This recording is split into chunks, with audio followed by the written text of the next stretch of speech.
Our connections make powerful things happen, uniting individuals and communities. We are Rotary.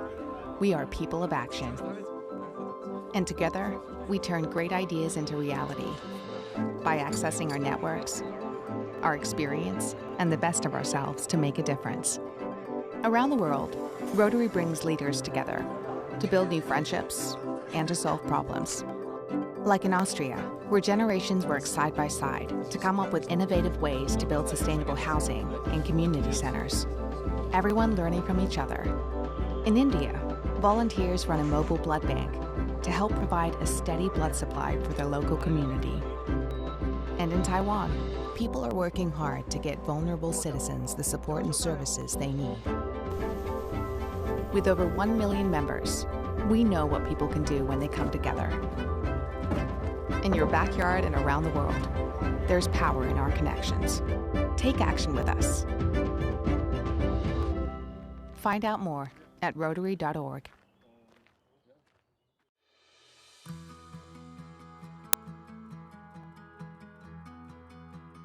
As you may have heard, Toastmasters International is thrilled to be working with Rotary International and its vast network of clubs and members.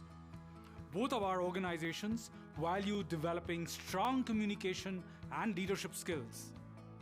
These are skills that can have a real impact on a person, both personally and professionally.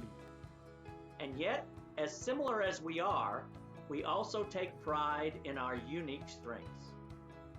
For Rotary, our greatest asset is our ability to unite people and take action to create lasting change. Aligning with Toastmasters, I am excited for the new opportunities our members will have to make connections locally and learn new skills. Our alliance starts at the grassroots level. We encourage Toastmasters to locally engage with Rotary members and seek out mutually beneficial ways to work together. As part of the alliance, Toastmasters is designing a leadership development program for Rotary and Rotaract members. There will be 8 courses that include speech assignments and peer evaluation. At Rotary, our vision statement says that we strive to make lasting change, not only in communities around the world, but also within ourselves. Working with Toastmasters is an exciting opportunity to reflect inward and find new ways to grow. Both of our organizations have a track record of transforming lives, though in very different ways. Rotary is dedicated to serving the world through service. Toastmasters is dedicated to serving the world by building a person's communication and leadership competencies. When we put our 2 organizations together, we can make an even bigger impact on the world. Humanitarian efforts and charitable works. And Rotary's International's highest award is a Paul Harris Fellowship, named after the founder of Rotary. Maria was presented with a Paul Harris Fellowship by the Rotary Club of Luton Summaries in recognition of a huge contribution she has made to the lives of others. So thank you very much. We now in the midst of meeting while we're here today, and it's my honor and pleasure to introduce our panelists, who are Dr. John Beak, Rotarian Debbie, our theatre nurse and specialist nurse, along with Dr. John, Adrian Randall. And they've all been introduced before, and the pleasure of having these most esteemed members with us really lies in the fact that we are celebrating the work that they do to the community. We should have had a live video coming on now from Myra, so I will pause for a moment to see if it comes on. Myra, are you ready with the video? So Maria, how does it feel to have been awarded the Paul Harris Fellowship for your work in the community with the Young at Heart Cafe and your homestead senior care? I'm absolutely thrilled and delighted and very surprised to have been given this award by Luton Summary's Rotary Club and for the work that I do. The work with Young at Heart is very much working in partnership not only with a local Catholic church to enable us to run the community cafe, but also with the support of the local chapter of Rotary, who are very instrumental in enabling us to expand the range of services that we were able to provide through the community cafe. Okay. Maria, how's things been affected by the COVID epidemic? I think, like everybody, care in the community has been impacted greatly by COVID-19. You know, it has had an effect on our clients who have felt fearful and worried, their families who have been able or not able to see them, one or both of those things, and for our staff who have had to carry on regardless under extreme circumstances. I'm very proud of my team who have enabled us to continue services without any changes except to improve or make adjustments for the client's benefits. Okay. With the Young at Heart Cafe, have you been able to provide anything for them during this time of lockdown? Well, we haven't been able to provide the physical cafe, but what we did do right from the very beginning is to have a virtual cafe experience, and that is using our regular entertainers to have a Facebook Live session every Friday. Our volunteers make comfort calls on a Wednesday and inform the guests who the artist is going to be, and go through the way of setting up Facebook Live every week so that they're reminded about that, or talk to a relative to help them get that in place. So we've brought the cafe into their home as much as we can, and we encourage them to have a sing-along and to move to music. Fellowship award because at this moment she is having some medical treatment herself, but we felt that her work is so important to the ethos of Rotary that we needed to hear about what she does locally in the Luton and Bedfordshire community. With us also this evening is one of our prominent Rotarians who, as well in his work, is front-facing in the community. So I'm going to ask Dr. John Beak to tell us about the work that he does on behalf of Rotary and as well in his own profession as far as carers are concerned. Hello, can you hear me? Yes, we are hearing you clearly. Okay, great. Thank you very much. Thank you for having me here. Really appreciate it all. And, happy to be speaking with you. So as I mentioned before, I'm Dr. John Beak, and I'm currently working in the NHS to contribute to services in relation to the COVID-19 crisis. I graduated from Barts London in 2010, worked in the National Health Service for 7 years, completed a master's in public health at Yale, and then obviously I worked in, spent 2 years in the pharmaceutical industry as a principal and as a sub-investigator. Now, in terms of COVID-19, what we're seeing here is that we're faced with a pandemic that's the most devastating in recent times. As many of you will already know, we haven't had anything like this in 100 years. Anyone alive right now will never have seen anything this disruptive, so it's affecting us on numerous levels. I like to think of it in terms of upstream determinants and downstream determinants. The upstream are the societal factors, so organizing business, institutions, structures, and so forth. And the downstream determinants are what the individual can do really to reduce transmission. This R value that they've mentioned as well. There are lots of things actually in terms of addressing the COVID-19 crisis. What the individual can do is actually quite simple, which involves initiatives and strategies such as wearing masks, wearing gloves, and so forth. I think governments are bringing politics into it. They're confusing it, making it much more complex than it needs to be. But any clinician can tell you that just because we don't understand the nuances in the science doesn't mean we can't address this. That's as much as I'll say right now. I'll be able to be more specific once people have more direct and precise questions. Okay, thank you very much. May I invite our pain specialist, Adrienne, to share with us her experience so far over the past period. I know for her it has been a very sensitive time, and we would just like to honor the work that she has done and her colleagues have done in serving the community, and invite you to share your thoughts at this point. First off, I would like to say hello to everybody and thank you for the invitation to join this collaboration. I hadn't realised how quite a special occasion it was.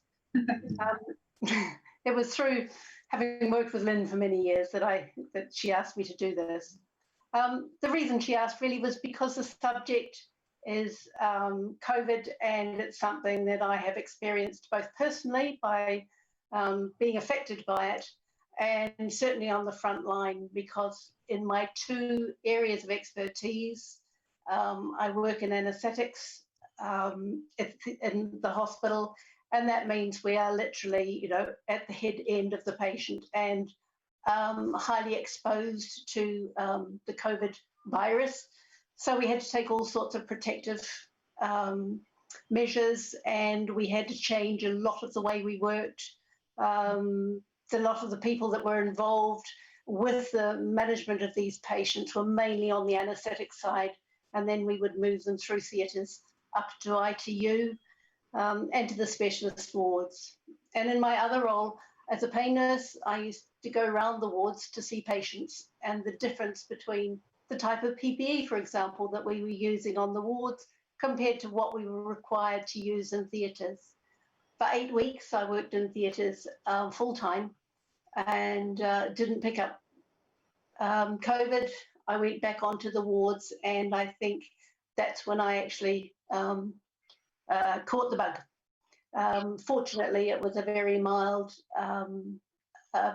case of it, but it laid me low for about 4 to 5 days particularly, and it took a good couple of weeks, 2.5 weeks maybe, till I felt really well. I have a husband at home who's high risk, so I had to be careful about not bringing it home to him, and we managed to keep him safe, which from a personal point of view was quite satisfying.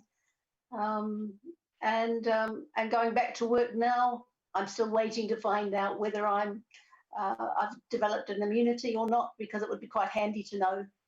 And I'm waiting for my test for that now.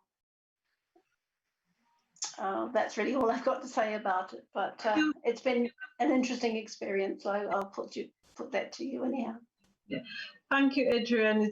It's so heartfelt that you could be brave enough to grace us with your experience, and we know how sensitive particularly things must be for you. And we just want to really take this moment to honor the work that you do and your fellow co-workers.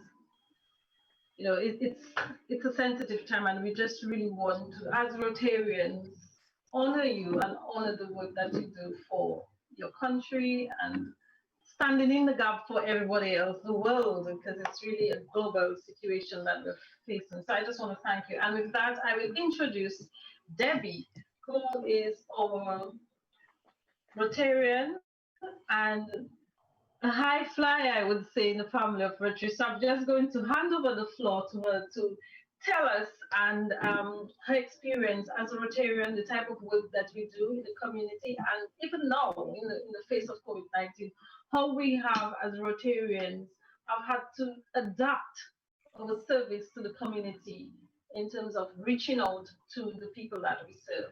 Debbie, over to you. Thank you, and good evening, everyone. It's a pleasure to be here, and I bring you greetings from my own Rotary Club, the Rotary Club of Ware in Hertfordshire. Rotarians see a world where people come together to take action, to make lasting change in their community, across the world, and in their own lives. And over the last 3 months, we've seen Rotarians step up to take huge leaps of action in caring for their communities. In many places, Rotarians have been actually providing personal protective equipment. They've been creating sewing hubs within the local communities to develop scrubs. They've been putting packs together for children of frontline workers who are working in hospitals, and those children are in daycare. They've been working with those. They've been working with school communities. They've been helping provide extra support for teachers and workers in school. We have a term in a group I'm working with called happy bags. And they're the kind of bags that contain the kind of things that make you smile. And when you're having a bad day or a very hard working day, to go to your happy bag and find that small bar of chocolate or that nice biscuit that you like makes all the difference. And some Rotary clubs have been doing that. One of the key things that Rotary's been involved with for a number of years is working with food banks, and that work has been stepped up over the last few months.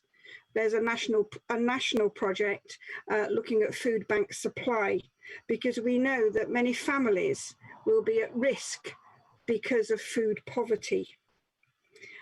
Part of that food poverty cycle has been working with other organisations like Food for All, and being able to redirect food that is left over from major supermarkets and local bakeries, etc., to be put to good use. One of the other things that clubs have been doing has been making pharmaceutical deliveries, and in some communities that's been a huge undertaking. And that's organised through those 17,000 clubs. But what do you do if there isn't a club where you see need? In my community, our local organisations got together and under the umbrella of Rotary to provide some governance and some support, we were able to create a community core that's been doing food shopping, deliveries, pharmacy deliveries. And we're just looking now at what the next stage will be with our vulnerable families and with IT support to the home alone. So Rotary steps up every time and does make a huge difference in the local community. And in many cases, Rotarians have also been supporting similar initiatives with our global partners in other parts of the world. Excellent. It seems like we've had our hands full as usual. I just want to call on John to tell us, in his practice at this moment, what has been different? What has been different in terms of the challenges that you face, and how do you think, because that's one of the key things we want to leave this session, well, maybe not with an answer, but having a little bit more clarity on how are we going to have to do things a bit different, because we know you tend to be the face of Rotary and community activities. So in your capacity from the medical side, how do you think as Rotarians we really have to think differently in terms of what we do? And that's for John. That's a question from me to John. Can you hear me? Yes, we can. Okay, great. That's me, this John, right? That you're addressing the question to. Yeah? Okay, great. Can I just make sure that I'm getting the question right? So you want to know what can be done moving forward to obviously cope with this ongoing crisis, is that right? Yes, as we continue to serve as Rotarians, and as I said, I'm drawing on your expertise being the face of most Rotary projects in developed countries. So as we continue to try to serve as we do as Rotaractors and Rotarians, because a lot of the projects that are being pushed now as alliances is between Rotary, Rotaract, and Rotarians. How do you think we need to equip ourselves differently than we've been doing projects in the past? Yeah, so let me just clarify by saying that I'm not the face of Rotary, Stephen, so to speak. I'm just one of the contributors and one of the very junior ones. Okay. I provide some public health liaison from time to time, but I'm very much a cog in a large team. And yeah, so that's just a very, very kind of, I suppose, humble and minor contribution that I provide. In terms of what organizations like the Rotary can do, I'd say it's important that these activities do continue, but that organizations do realize that they must adapt.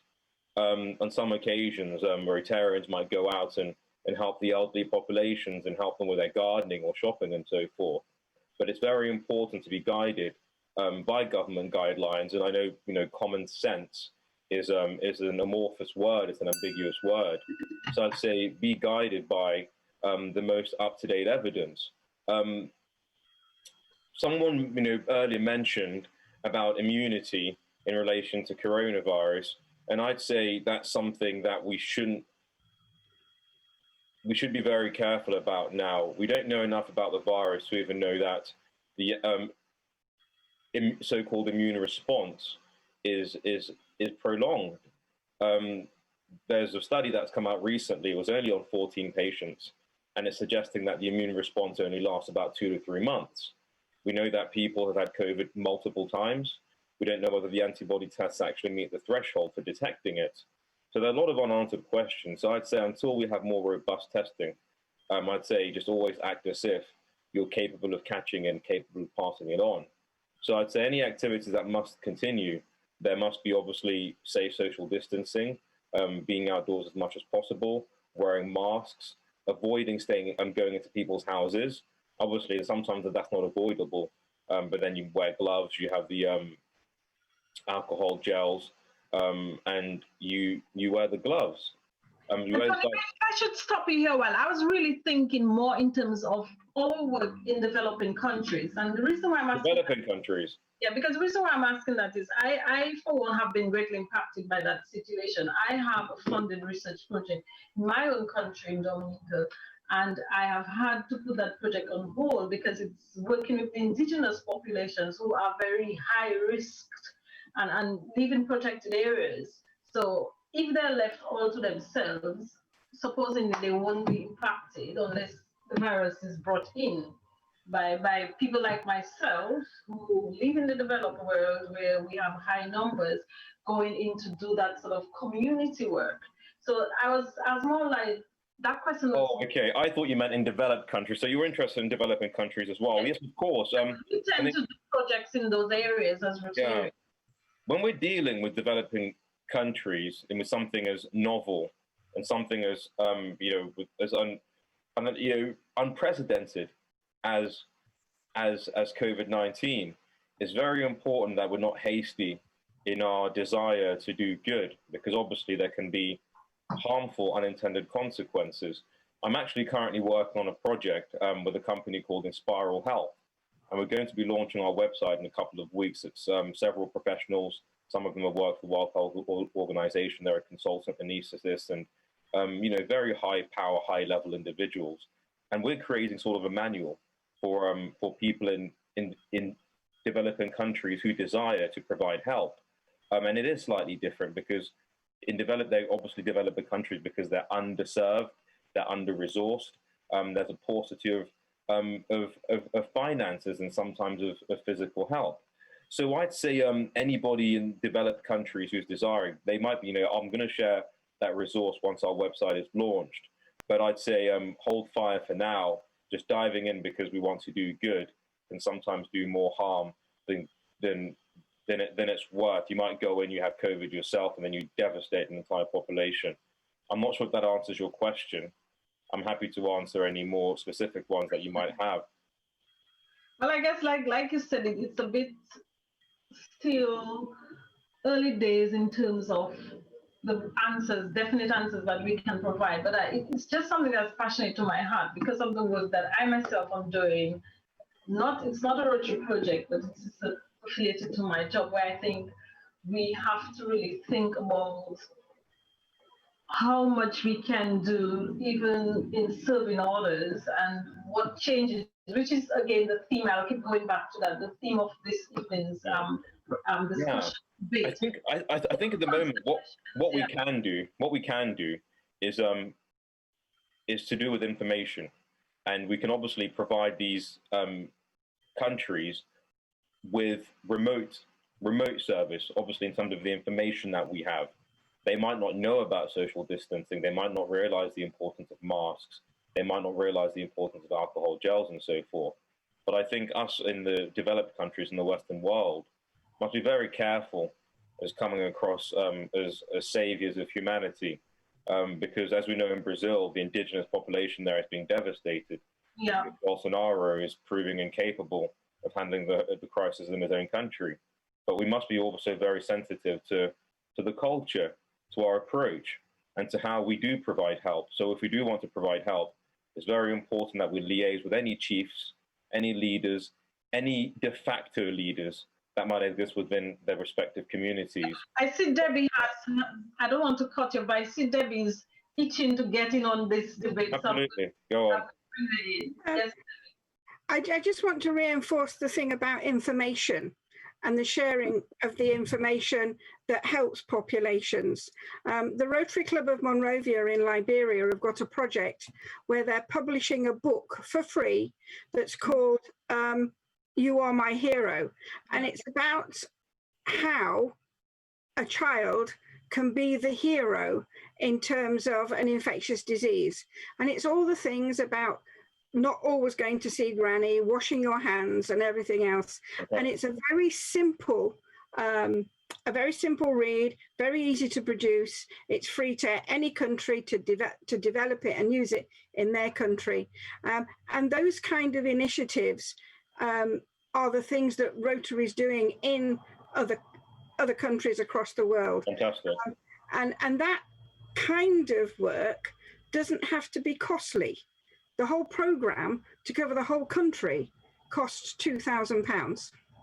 Excellent, absolutely. Thank you, for interjecting. And you're absolutely right. And you use the word simple, and that's what managing this is. It's not easy, but it is absolutely is simple. And I can't really add much more to what you said because I couldn't agree anymore. Can I ask Adrian to share with us what she thinks from her own experience that we, the ordinary citizens, maybe don't consider enough when working with our communities, from your own experience as a medical nurse? I'm not quite sure what you want, Violet. There are things that, and again, I'm taking it from the perspective that we as Rotarians and Toastmasters, we are quite involved in serving the community. But is there, from your own experiences, anything that you think we don't think about enough when we are considering helping or serving the community? One thing that you want us to take away. Yeah, I think the one thing that's missing sometimes is common sense. Okay. We really, I think people get so frightened by what they're hearing, are so worried about what they're hearing, they're not thinking it logically through. And I do recall initially when everybody ran out of toilet rolls and hand hygiene and all of those sort of things, the most practical solution that came out around that one is good old-fashioned soap and water. And so it sometimes means that it's just, I think thinking things through logically, because we get a lot of information at the moment, and certainly at the hospital we've been kept up to date with what's been going on, and there's been so many changes and things. But people, sometimes even my colleagues, who sit around at lunchtime and talk about what's going on, and someone will have heard something and someone else will have heard another. And I think sometimes when a person just says, look, keep to the basics, just understand a little bit about what's going on, but don't overthink it, because a lot of overthinking is what's been worrying people more than anything else. And on the basis of just going out, I know that there's not always people out doing what they've been asked to do. I was out in town today and it was quite frightening in some ways. I wore my mask while I was actually in the shopping centre. While I was out in the fresh air, I didn't, because so many people weren't sort of following the basics. And that's the sort of thing that can be quite worrying. But I think people with some, just looking at it logically, I don't know.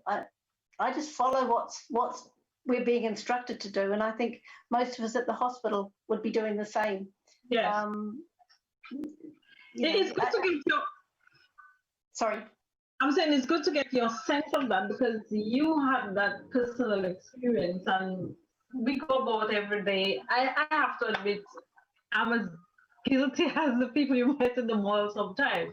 Because from a layman's perspective, sometimes you get the sense that if you wear the mask, people tend to shy away from you, like something is wrong with you rather than with them. So it's a social conditioning, I think, that we need to educate and inform people about. So maybe that's where I will move over to my Toastmasters colleagues and bring them in to see how can we as Toastmasters, with the skills that we have in public speaking, use our platform, and hopefully this is one event happening today that can begin to do that in a very public way, because we're streaming live and we're going to have that production really edited and produced and disseminated going on from here, and we will have other shows as well.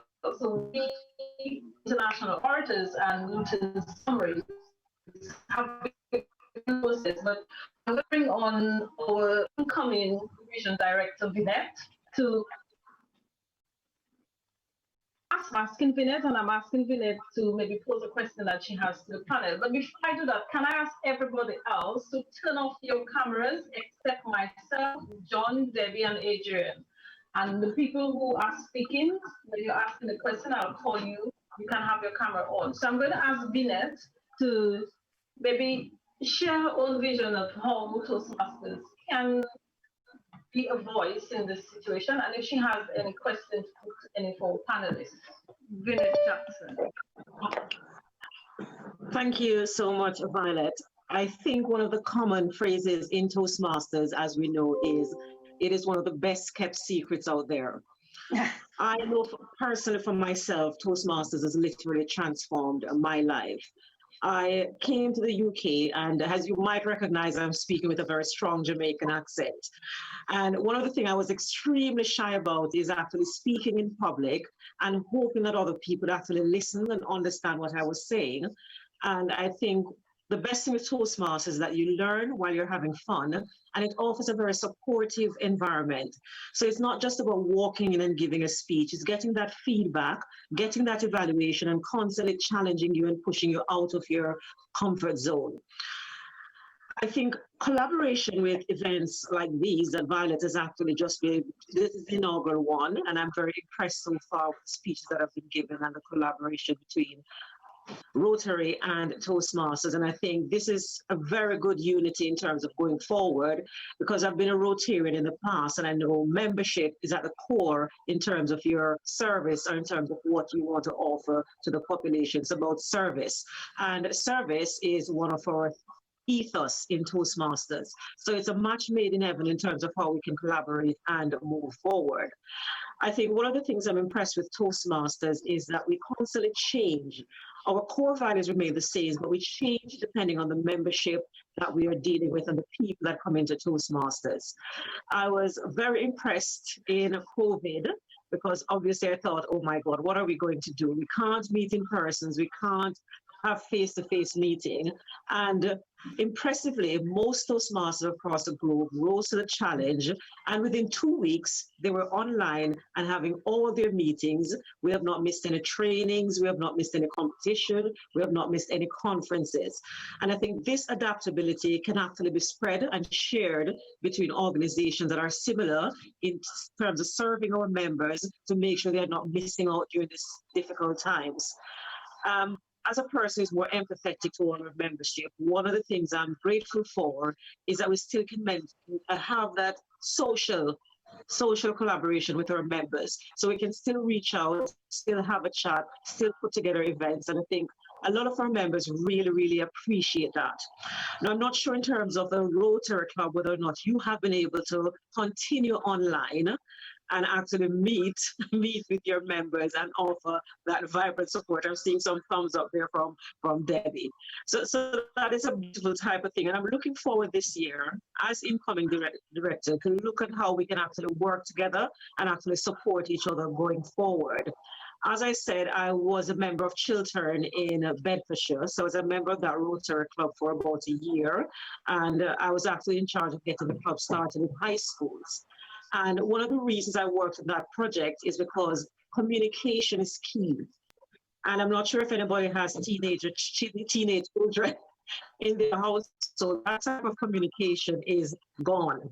So if my son is talking to me, LOL mom, and all of these different abbreviations, they have actually lost that skill.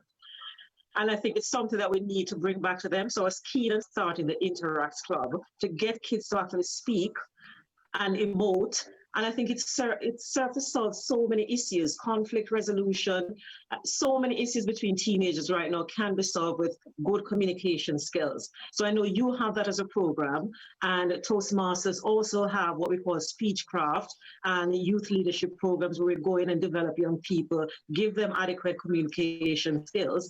And personally, I'm really looking forward to that collaboration to see where we can go with this, because both our ethos and our mission is so tightly bound and so tightly connected in terms of what we offer membership. So okay, this time, I'm going to have to cut you here because we're going against the clock. I'm going to ask John also if he wants to make a brief, and if he has a brief question, we'd like to go to the panel. John also.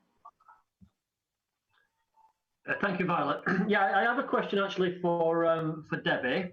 At a local level, what can we do as members of the public or as Toastmasters to support the Rotary endeavours during this this period in particular?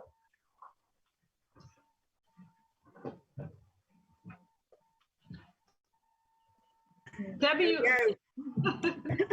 I am getting used to the technology, I promise. I think one of the things is actually to be supportive where you have relationships with a Rotary Club. Just be supportive of what they're doing. And when they ask you for help, be prepared to step up and step out. Most Rotary clubs have got programs that they're running at the moment very differently. My own club has a strawberry tea that we run for elderly home alones. Well, clearly we couldn't bring the over 70s out to a venue where they would sit round tables and eat strawberry teas. So we organised a plan to deliver it. For that, we called upon other members of the community to help with the delivery. So there is always something that people can do to be able to be part of what Rotary does. I think part two would be to offer your services as speakers to Rotary clubs that are meeting online. A, to get to know each other, but B, to share some of the similar values and similar stories, particularly in the youth elements. That we clearly have a strong connection over.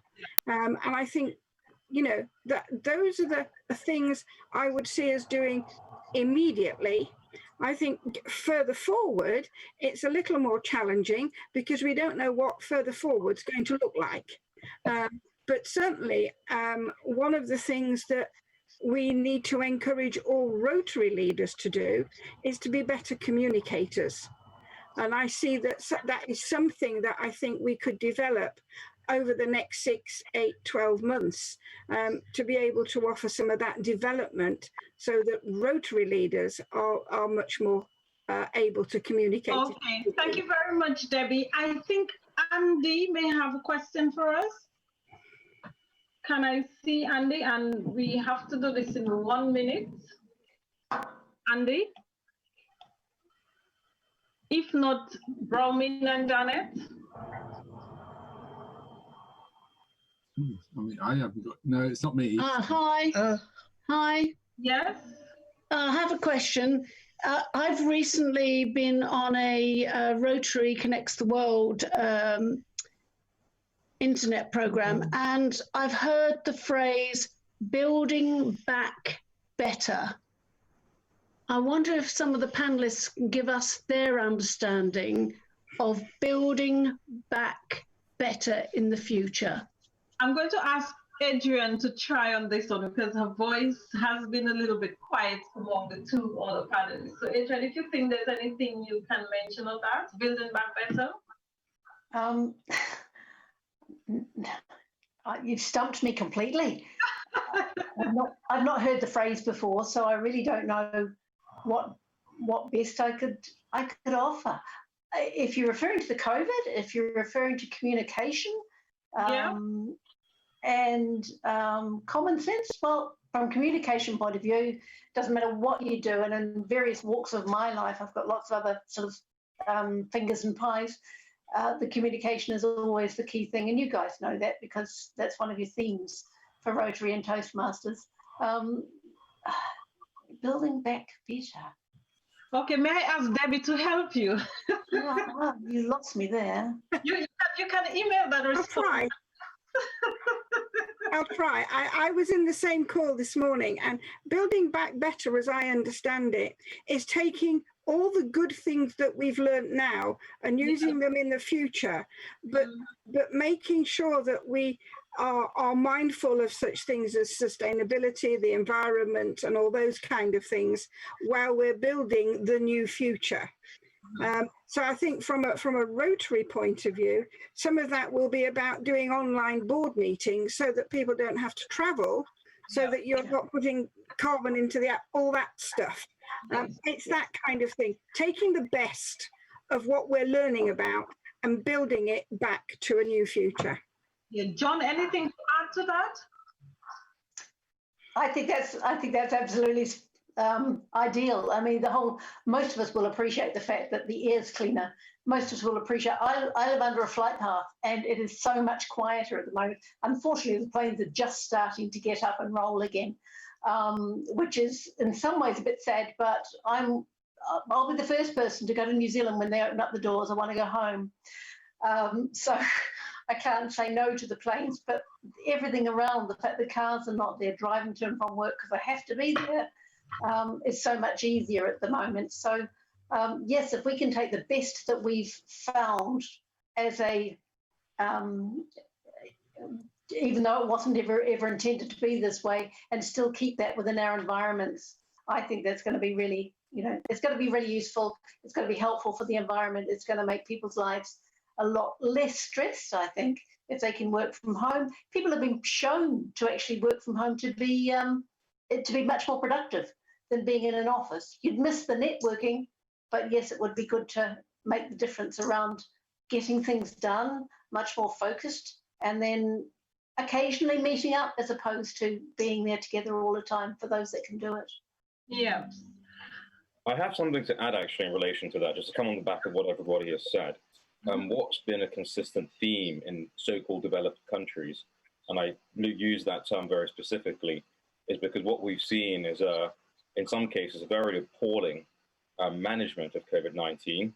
And so what we can do moving forward, obviously, is encourage our governments to develop pandemic protocols. We know that the United States did have a pandemic playbook, which the United States president did not pay too much attention to. There will be more pandemics. Population size is growing. We're continuing to mess about with our environment, and we're coming into communication more and more with various species that humans haven't been in contact with for thousands, perhaps millions of years. So I'd say prevention is an important strategy. There has to be front and back end approaches, which we need to encourage our governments to implement. Okay, may I invite you, Dawn, to just give your closing remark, because I'm keeping my eyes on the clock, and we're just about the time where we need to round up this session. So may I invite you to just make a closing remark, Dawn, and then I'll pass on to one of our panelists. John? Are talking to me or the other John? You, as the mic, may I invite you to just make your closing comment as a panelist? As a panelist, well, I think it's been a great panel. I think my other thoughts were echoed, excellently and elegantly by other panel members. So I'm ready for any questions that anybody might have.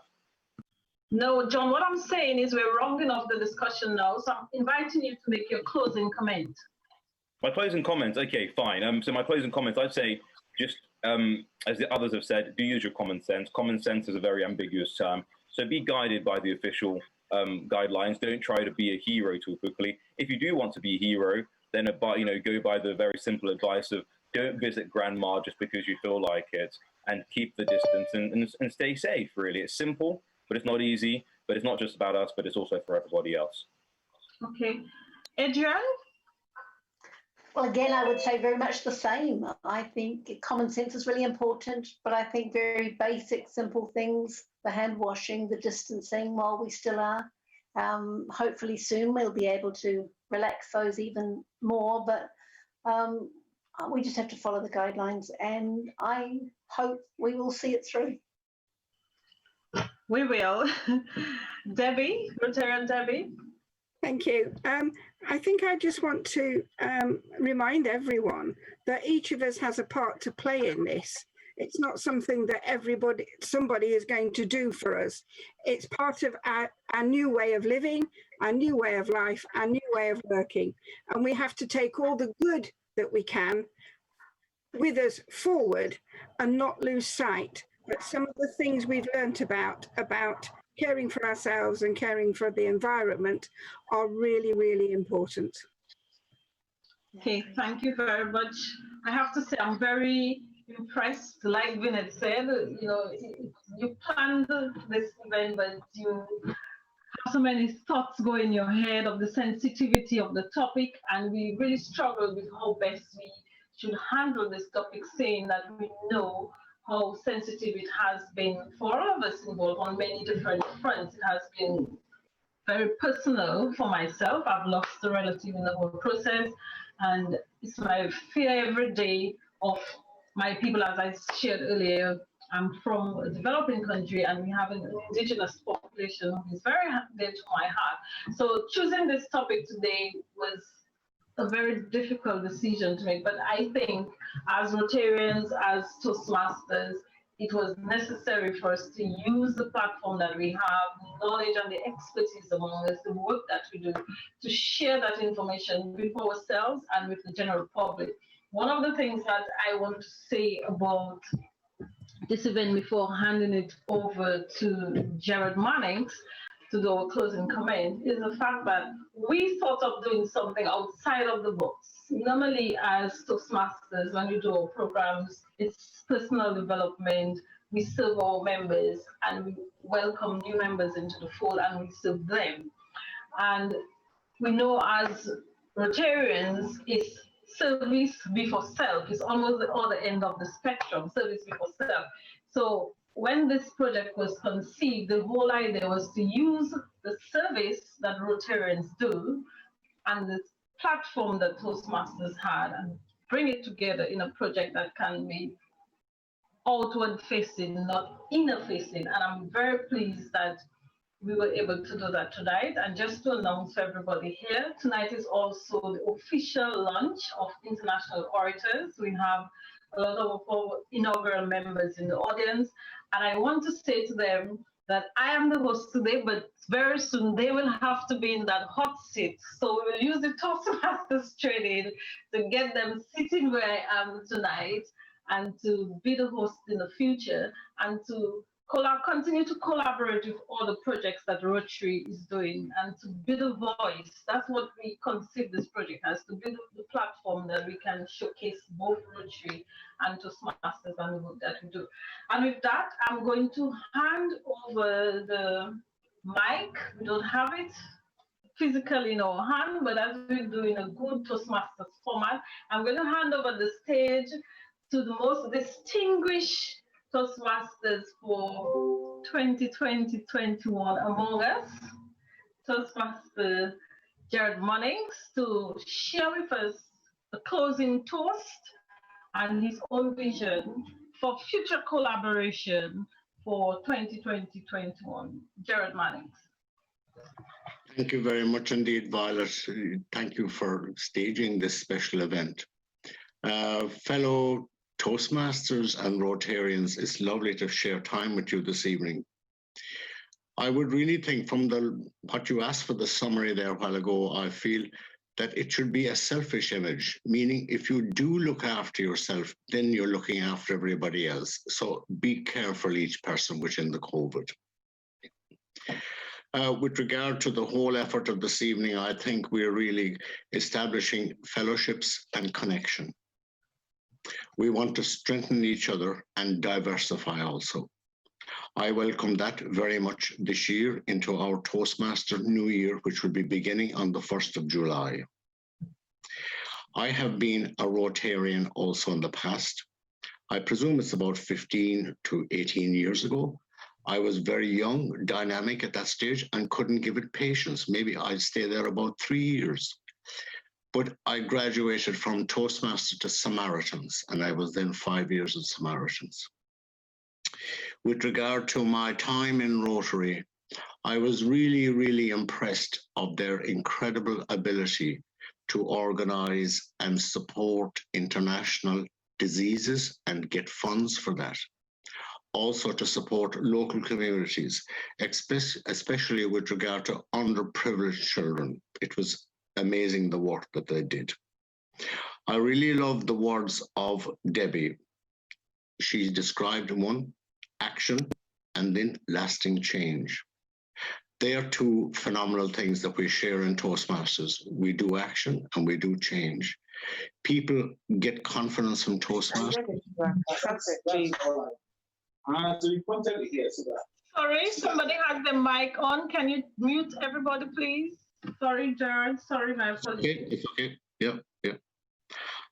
With regard to, I was very impressed with what they did. Now, I have personally done very little. There is 2 Toastmaster clubs in my area, and I would like to know a link. And I know that I'm privileged this evening to have Violet and Elizabeth, who are also Toastmaster colleagues of mine, and they also have an involvement with Rotary. So we are at the moment just about to avalanche into our new year. We will have our first meeting on the 3rd of July. And then after that, I plan to have immediately during that week afterwards a strategy meeting. And Rotary is one of those strategies. What I would love to say is that 1,700 clubs in United Kingdom and Ireland.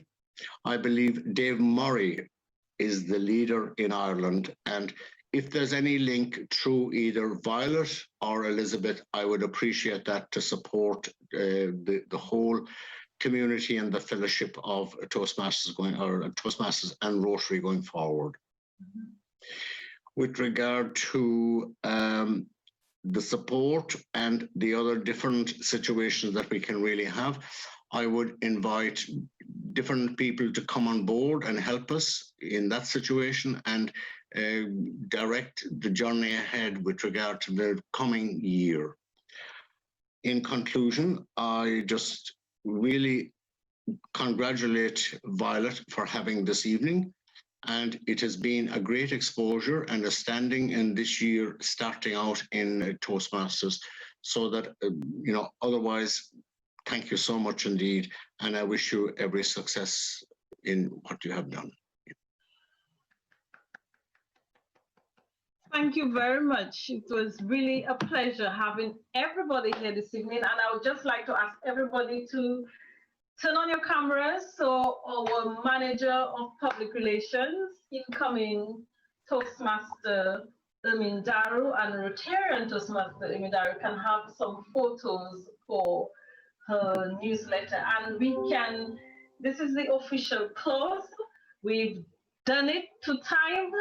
And I would just like to invite people to be free to network and to give us some initial feedback. I am quite elated with the participants and the quality of the members that we had who responded to this initiative. It really gives me great pleasure to see that this initiative was so openly accepted and supported.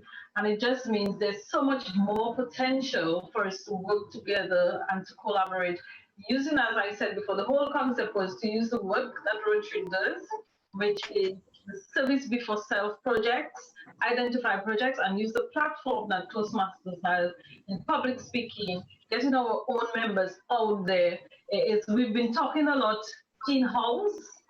We've been doing contests, but I think this is a concept that can allow our members to host the shows, be moderators for panels in a public forum. And I think this first project if I should say so for myself, has been a great success and one that I think has so much potential for going forward. And I will just open the floor now for discussions and feedback. And I am going to ask that our video live streaming maybe be turned off, because this maybe would be just internal conversation among us. We can record it for ourselves, but maybe not stream. I don't know what's the judgment call on that, Myra. What do you think? But it depends on what comes out in networking if we want to have that streaming. Can I just say, Violet, thank you very much for the invitation. It's been an interesting evening. I've not done anything like this for, well, not in the same format before. And I'm very appreciative of the invitation, but all the best to the Toastmasters and Rotarians. Well, I'm not going to take all the thanks. It's a joint project, so thank you to Luton Summaries. And there are some people who have been quiet because they did not have a role tonight, but they have been, as you know, behind this project for weeks. We've been meeting for, I don't know, maybe 6 weeks planning this, and so the press is not all mine. We have Lynn, who is our outgoing president. We have our incoming president, who we introduced before, who's part of the committee. I don't know if Myra can stream or just share the page, because we had a screen that we wanted to put on, but it would have been public facing, but we can share it afterwards when we edit the video. There's a full team behind this project. Is there any way we can share it, Myra, so we can acknowledge all the people who had a hand in this wonderful project? Yeah, just hold on a second. Not on me at all. Thank you, Dinah, for your tips. They've been very useful. Yes. While we wait on Myra. You are more than welcome, Adrienne. Yeah. Anybody else would like to make a comment? The floor is open for discussion. I know we have some very vocal people in the room who've not spoken, like Richard Rennick, then we have Hopton Walker. So yes, so we can see the people who've been involved. Myself, then we had Ermin Daru from Barbados Rotary Club, then there's Myra, then Donna Simons, then we have our production manager, or IT specialist, as we like to call him, in Thomas Craig. I mentioned our immediate past president. We also have our incoming president and Rotarian Brumming. We were all part of the team, along with the Toastmasters colleagues, which are Myra, Dina, myself, and we had contributors from Elizabeth, and of course our leadership team on both sides. And we had some young persons as well working with us on social media, pushing the post all through. We had Rotaractors, as well as students from my university supported us through social media. So we had a full team working collaboratively for the last few weeks, getting our speakers, thinking about the, how should we really pitch this topic, because we wanted to be sure it was non-political as well as not hypersensitive. So everybody can take a big clap, I think. If we can turn on our microphones and give a clap to the person contributing to the production of this event. Could I just say something? I have been very quiet while we've been on here at the moment. But yes, I think the communication has come out as a repeated key point. The newspapers today are full of a whole load of very, very ignorant people filling beaches and just going mad now that lockdown has eased and everything's gone back to normal. Yeah. Well, I mean, we all know here that nothing has changed. Nothing's changed since the beginning of March. We don't have a vaccine. We don't know if people who have had the disease are immune anymore. And I'm reminded of a quote by George Carlin, who said that you just have to think about how stupid and ignorant the average person is, and then realise that half of the population are even stupider and ignorant than that. So I think communication has got to be the key thing that we've got to get out there to people. So yes, that's the only thing we can do, really.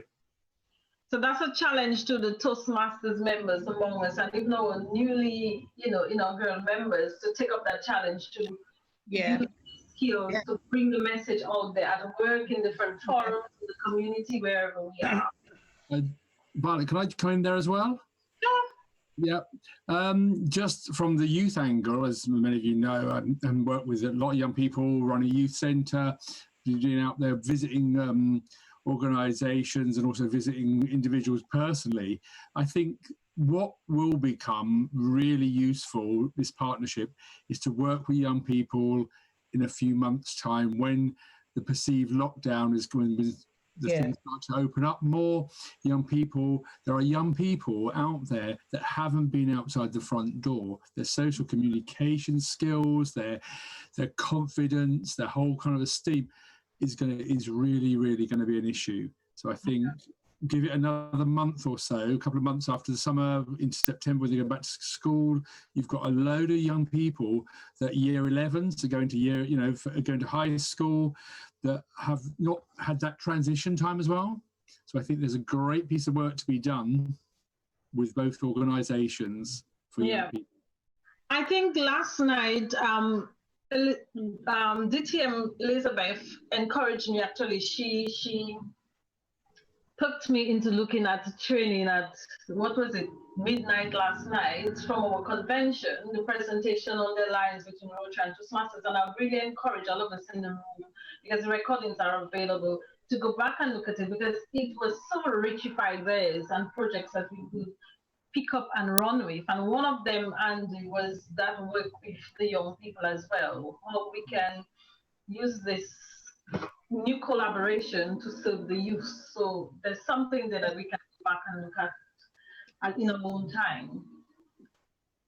Hopton, you wanted to say something? Maybe you can, it's a time to talk about how Carnival will survive in the near future. Well, COVID-19. Well, okay. This year, it's a write-off completely. I mean, there is some talk. Can you hear me? Yes, Yeah. There is some talk about whether there will be anything next year because of, future spikes and so on. But it's certainly one of the major casualties of this year in terms of things that we do.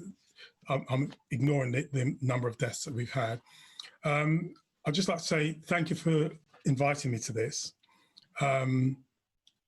I've touched on Toastmasters a number of times in the past and not actually really got involved. I've gone along to a number of sessions, but I think it's something that I need, and I think I will be getting more involved in this.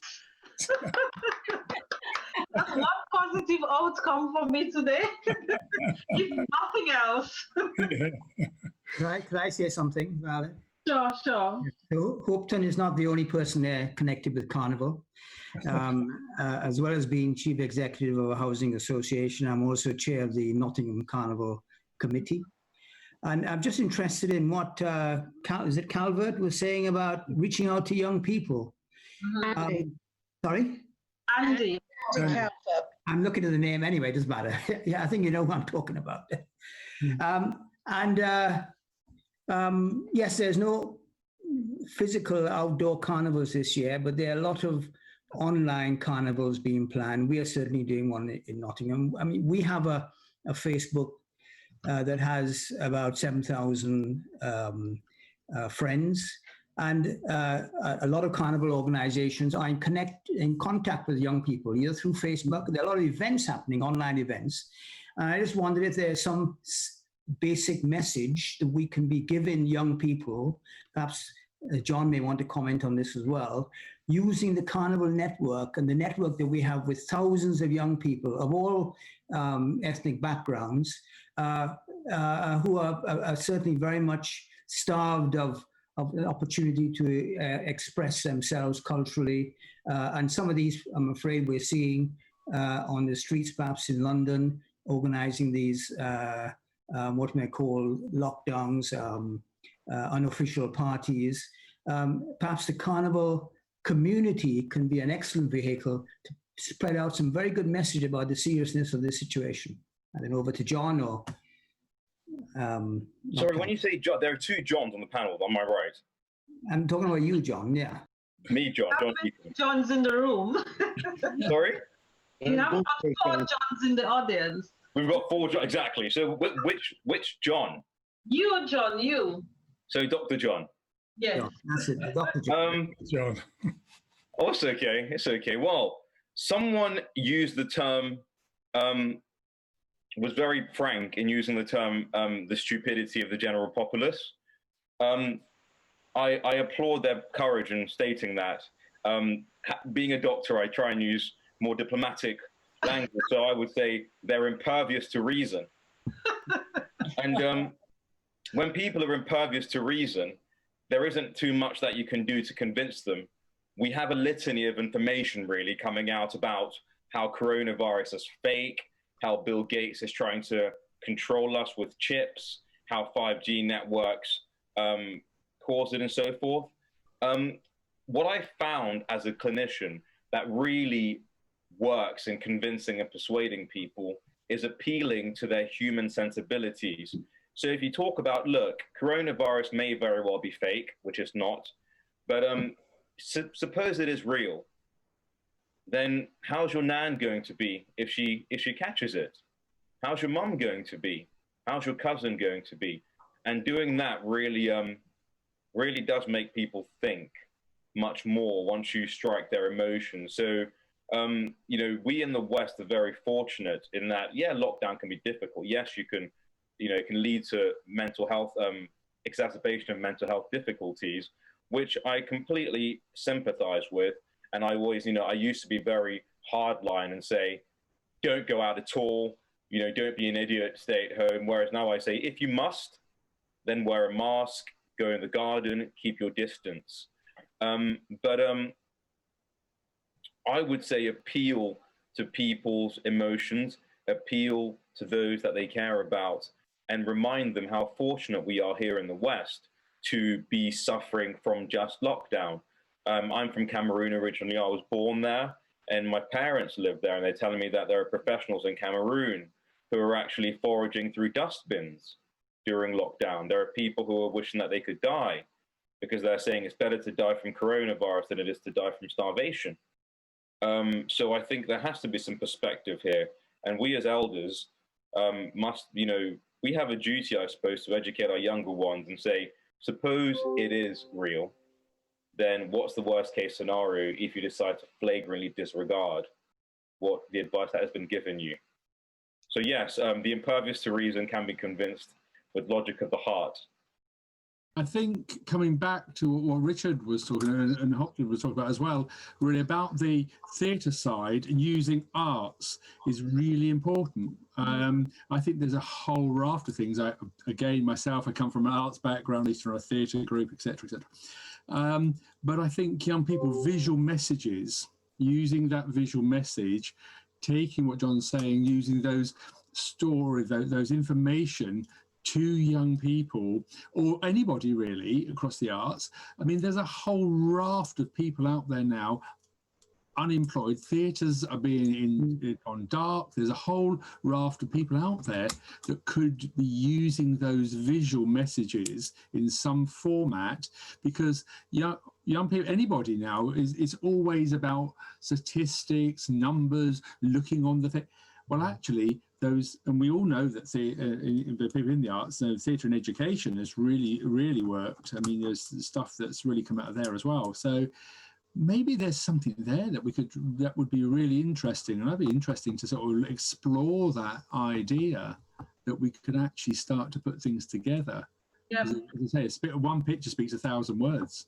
Yeah, and Andy, I've had some, I don't know if I should say it, but maybe I'm going to go with the flow. Some conversations with Debbie over the phone. As you all know, we had those chats trying to get ready for today. And Debbie shared a concept with me, which I think I can see given both in some of the questions that Richard has asked from the Carnival and Hopeton Arts perspective, from my perspective as an academic, and from your perspective as somebody in the arts, where we have our next series for next month. We've been toying with what should be the next topic, and maybe that's it. It's going to be carnival, it's going to be summer.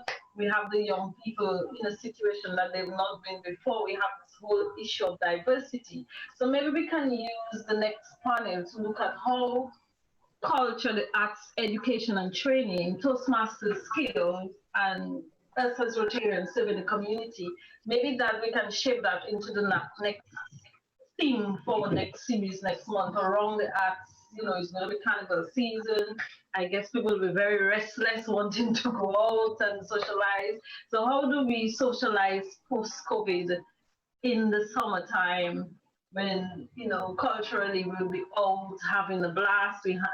I too sit on the board in Carnival at the UKCCA, and I'm involved in a very vibrant band in London. So for me, I'm already confused about what should I be doing with myself in August. So because normally would be in the band house, you know, building costumes. So maybe here there's a topic for our next panel, something around the arts, training, education, and how do we engage young persons coming out of COVID-19.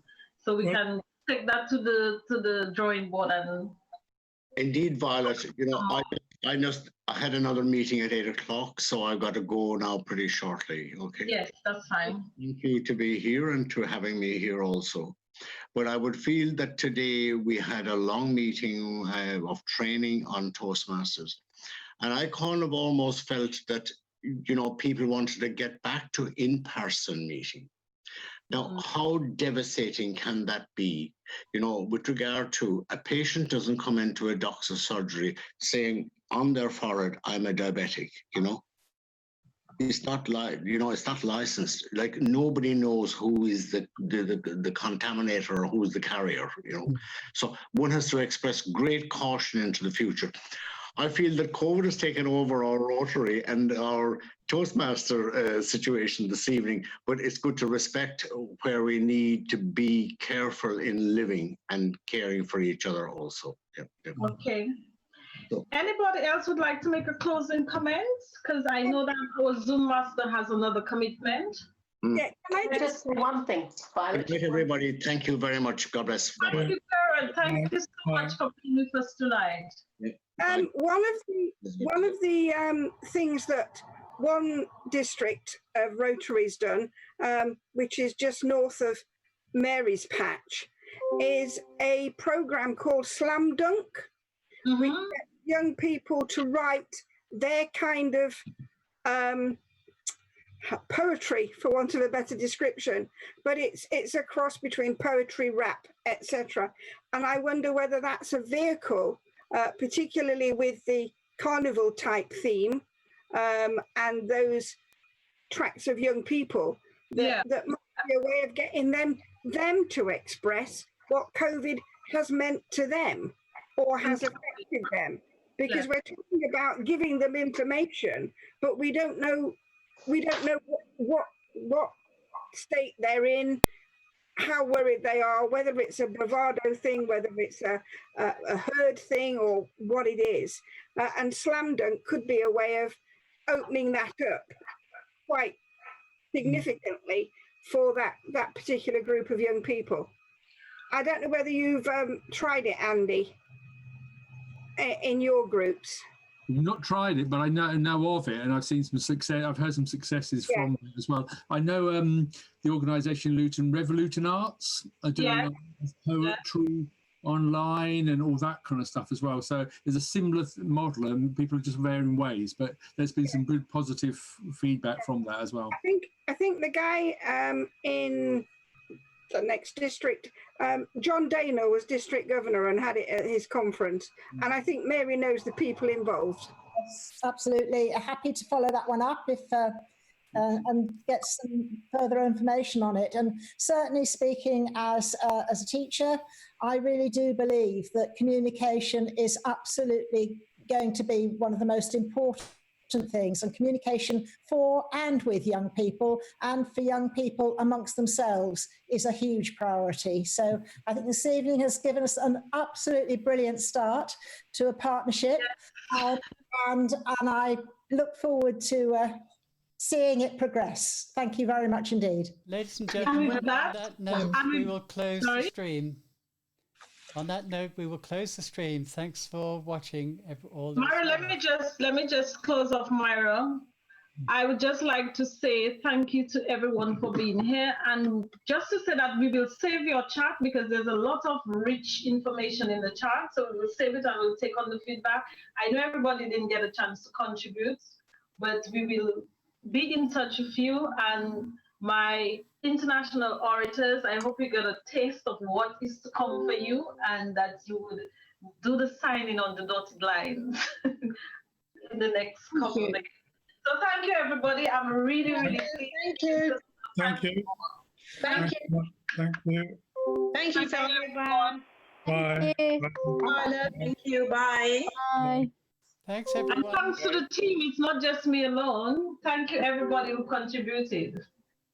Okay.